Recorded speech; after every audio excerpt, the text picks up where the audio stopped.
MPV baru kita, Fully Cortez, the new choice of MPV. Ya seperti tadi teman-teman kalau sempat lihat videonya, kita juga ada lihat itu ada value dari nama Cortez ini, yaitu dari courteous, graceful, dan respect. Dan dengan tagline kita the new choice of MPV, di mana kita juga memiliki pilihan yang MPV lebih untuk di segmen medium MPV. Oke, langsung ya, udah pada nggak sabar pengen tahu feature semua kan? Jadi sebelum pada teman-teman langsung ke sirkuit nih, harus tahu dulu nih, karena di sini nanti kita juga ada beberapa cobain feature dari masing-masing semua. Jadi teman-teman harus tahu dulu nih, kita jelasin nih pelan-pelan. Yang pertama kita harus masuk ke general specification-nya. Nanti saya akan jelasin dimensi, mesin, dan transmisinya. Oke, dimensi. Panjang 4,78 mm atau 4,78 meter. Tinggi 1755 atau 1,755 meter termasuk roof rail, dengan lebar 1,816 meter. Jadi ini MPV medium kita yang cukup dimensi cukup besar, jadi bisa membayangkan dalamnya lapang dan juga mewah. Ya, teman-teman masih foto dulu. Oke, kita next ke berikutnya. Dimensi itu cukup? Cukup ya, lanjut ya. Belum. Tunggu, sabar. Oke, ini sekarang kita masuk ke engine. Engine kita 1080 cc atau lebih tepatnya 1798 cc dengan 4 silinder inline, DHC dan juga gasoline bahan bakarnya. Dengan power di 129 horsepower pada torsi pada RPM maksimum 5600 dan torsi maksimum 174 Nm pada range 4600 sampai 5600 rpm. Iya, ini cukup efektif sekali untuk medium MPV seperti ini ya. Oke, kita lanjut next. Nah, kita masuk ke transmission. Transmission ini kita menamakan dengan IAMT, di mana artinya itu Intelligent Automated Mechanical Transmission. Kenapa sih kita pakai AMT? Karena kita di sini kalau kita teman-teman bisa lihat, kita memiliki nih di bawah free choice dan easy of driving. Jadi kita bisa memiliki beberapa pilihan mode driving, yaitu yang pertama kita masuk ke otomatis dengan limit kecepatan, dan juga atau kita bisa masuk ke mode manual yang benar-benar sepenuhnya manual dikendalikan oleh kita. Jadi seperti berasa mobil manual tanpa menggunakan kopling seperti itu. Jadi kalau lagi capek teman-teman itu bisa masuk ke mode otomatis, dan jika ingin lebih berkendara kayak lebih fun to drive, jadi kita masuk ke mode manual. Dan di sini kita juga dilengkapi oleh mode eco dan sport. Jadi sebenarnya teman-teman ada 3 pilihan sih, mau eco lebih yang nyaman, irit, dan atau mau lebih agresif bisa masuk ke sport, atau mau lebih mengendalikan mobil ini secara sendiri masuk ke mode manual. Jadi kita di sini transmisi ada banyak lah bisa pilihannya. Oke, untuk next sekarang saya ingin menjelaskan tentang exterior design. Impressive choice that caught everyone's eyes. Untuk bagian depan kita sudah dilengkapi dengan headlamp LED. Dan nggak hanya low beamnya saja, jadi high beamnya juga kita sudah LED. Termasuk dari turning signal atau lampu sen kita juga sudah LED, dan di bagian bawah kita tetap memiliki daytime running light. Ini juga sudah LED. Jadi kita sudah serba LED di bagian depan. Dan juga saya lupa juga untuk LED headlamp ini kita sudah bisa mengatur juga ketinggiannya. Jadi untuk ke bawah, naik ini sudah bisa kita atur semua. Oke, untuk next sekarang bagian belakang. Nah, saya nutupin dulu sini fotonya juga. Nah, kalau bagian belakang ini kita sudah dilengkapi dengan LED dari HMS atau High Mount Top Lamp yang ada di spoiler lamp di sini di atas nomor 1. Dan yang kedua untuk rear combination lamp sudah full LED untuk brake lamp, rear lamp ataupun lampu sennya. Yang ketiga kita juga tetap memiliki rear fog lamp di bawah. Dan ada uniknya lagi nih, kenapa sih rear fog lamp kok panjang banget? Ini sebenarnya ada 3 lampu di sini. Jadi yang pertama ini rear fog lamp bagian kanan. Yang tengah dan kiri ini dia sebenarnya lampu pengganti dari bagasi. Jadi saat kondisi mobil pintu bagasi kita terbuka, pintu akan lampu yang di bawah akan menyala, menggantikan lampu yang atas saat pintu bagasi terbuka. Jadi itu untuk safety kita juga. Nah, sekarang kita lanjut masuk ke features. Nah, features karena sangat banyak, saya hanya memasukkan beberapa highlight dari sini aja. Kalau detailnya mungkin nanti teman-teman bisa lihat sendiri langsung di mobilnya tentunya. Nah, protected and supportive choice to incorporate your needs, safety features dan entertainment. Safety, Pak, saya pindah lagi sekarang. Saya pindah terus.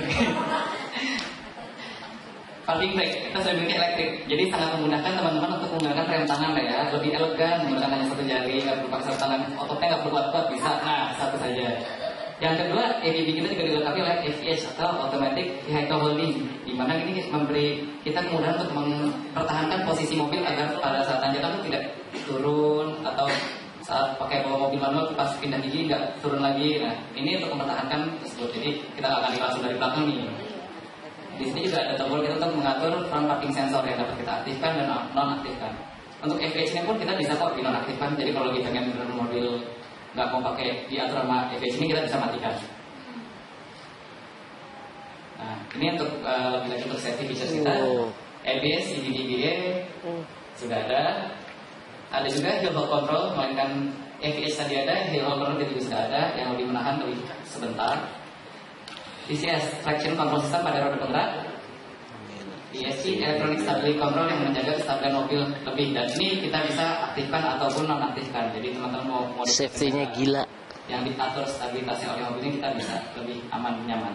Airbag depan 2 SX airbag, dan di side airbag itu di bagian cushion jok di bagian depan. Pada bagian depan kita sudah ada side airbag, diletakkan di jok bagian sisi terluar kanan dan kiri. Isofix untuk menopang dari child seat yang teman-teman membawa kursi bayi. Pada row tengah sudah dilengkapi semua. Oke, kita masuk ke safety feature berikutnya.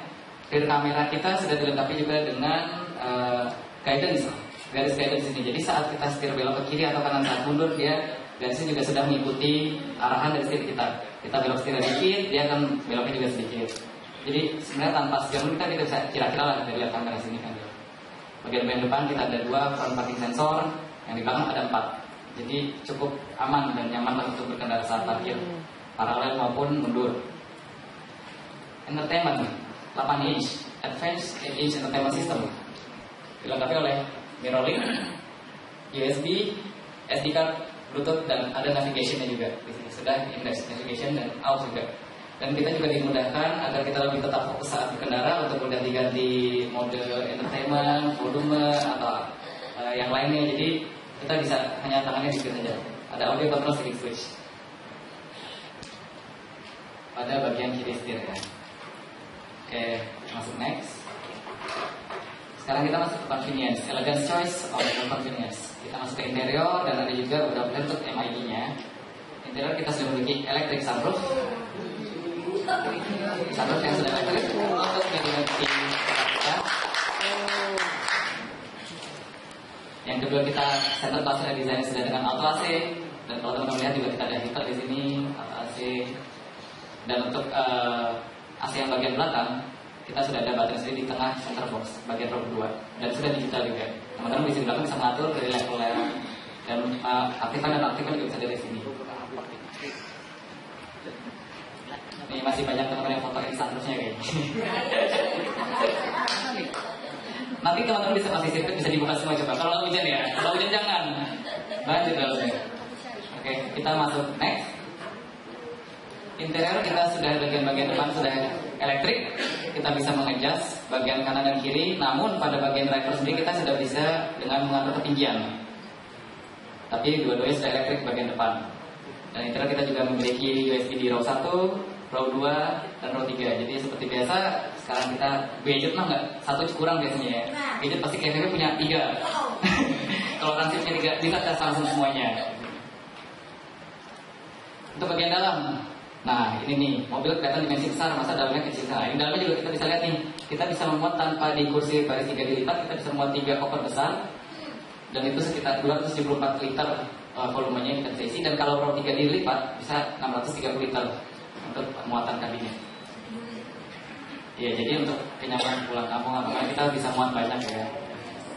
MID kita ada pada speedometer 7 inch di tengah, dan ini sebenarnya gunanya untuk memberikan kita fokus yang lebih saat berkendara. Jadi benar yang tadi saya melihat matanya tuh ke depan dan speedometer saja. Jadi kita sudah bisa melihat pertama TPMS, kita bisa melihat pengaturan tekanan angin ban pada masing-masing ban dan juga suhu dari ban tersebut. Dan yang kedua kita ada notification. Notification kalau teman-teman bisa baca di pertama ini check warning message. Jadi di sini kita notifikasi seandainya ada sesuatu yang kurang sesuai pada mobil kita, informasi kita bisa lihat dari sini semua. Terus ada juga kita bisa mengatur set static driving warning. Yang ketiga kita bisa mengganti bahasa, yang di sini bahasa kita baru bahasa Indonesia dan Inggris. Kalau bahasa Cina nggak ada.